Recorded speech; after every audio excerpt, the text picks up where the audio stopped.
ಒಂದು ಹೊಸ ರೀತಿಯ ಬ್ಲೌಸ್ ಕಟ್ಟಿಂಗ್ನ ತೋರ್ಸಾತೀನಿ. ನಿಮ್ಗೆ ಇದು ಬಿಗಿನರ್ಸಿಗೆ ಭಾಳ ಇಂಪಾರ್ಟೆಂಟ್ ಐತಿ. ನೋಡಿರಿ, ನಮ್ಮ ಬ್ಲೌಸ್ ಯಾವಾಗಲೂ ಈ ರೀತಿ ಗ್ಯಾಪ್ ಬರಬಾರ್ದು, ಈ ರೀತಿ ಬರಬಾರ್ದು. ಕರೆಕ್ಟಾಗಿ ಬರ್ಲಿಕ್ಕಂದ್ರೆ ನಮ್ಮ ಬ್ಲೌಸ್ ಸೆಟ್ಟಿಂಗ್ ಮತ್ತು ರಿಂಕಲ್ಸ್, ಆರ್ಮೋಲ್ಸ್ ತೆಳಗೆ ರಿಂಕಲ್ಸ್ ಏರ್ದಂಗೆ ಆಗೋದು, ಇವೆಲ್ಲ ಬ್ಲೌಸ್ ಪ್ರಾಬ್ಲಮ್ಸ್ ಬರ್ತಾವೆ.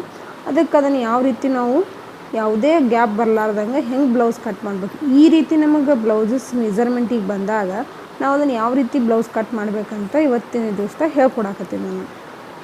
ಬ್ಲೌಸು ಫ್ರಂಟ್ ಗ್ಯಾಪ್ ಬರದೇ ಇರುವಾಗ ಯಾವ ರೀತಿ ಕಟ್ ಮಾಡಬೇಕು, ಒಂದು ಮೆಜರ್ಮೆಂಟಿಗೆ ನಮಗೆ ಗ್ಯಾಪ್ ಇದ್ದಿದ್ದು ಬ್ಲೌಸ್ ಬಂತು, ನಾವು ಅದನ್ನು ಯಾವ ರೀತಿ ಕರೆಕ್ಟಾಗಿ ಮಾಡಿ ಸ್ಟಿಚ್ ಮಾಡಬೇಕು ಅಂತ ನಿಮಗೆ ಹೇಳ್ತೀನಿ. ಯಾಕಂದ್ರೆ ಮೆಜರ್ಮೆಂಟ್ ಚೇಂಜ್ ಆಕತ್ರಿ, ಅಲ್ಲಿದಂಗೆ ತೊಗೊಂಡ್ರೆ ಮತ್ತು ನಿಮ್ಮ ಬ್ಲೌಸೂ ಗ್ಯಾಪ ಬರ್ತೈತಿ. ಅದಕ್ಕೆ ನಾನು ಅದು ಯಾವ ರೀತಿ ತೊಗೊಳ್ಳೋದಂತ ಹೇಳ್ತೀನಿ. ನೋಡಿರಿ, ಇಲ್ಲಿ ಲೈನಿಂಗನ್ನು ಭಾಳ ಸಾದಾ ಬಟ್ಟೆ ಕೊಟ್ಟಿದ್ರು ಅವರು. ಹೇಳಿದ ಅವ್ರಿಗೆ ನನ್ನ ಕಡೆ ಇದ್ದಿದ್ದು ಹಾಕ್ತೀನಿ ರೀ, ನನ್ನ ಕಡೆ ಚಲೋದೈತೆ ಅಂಥೇಳಿ.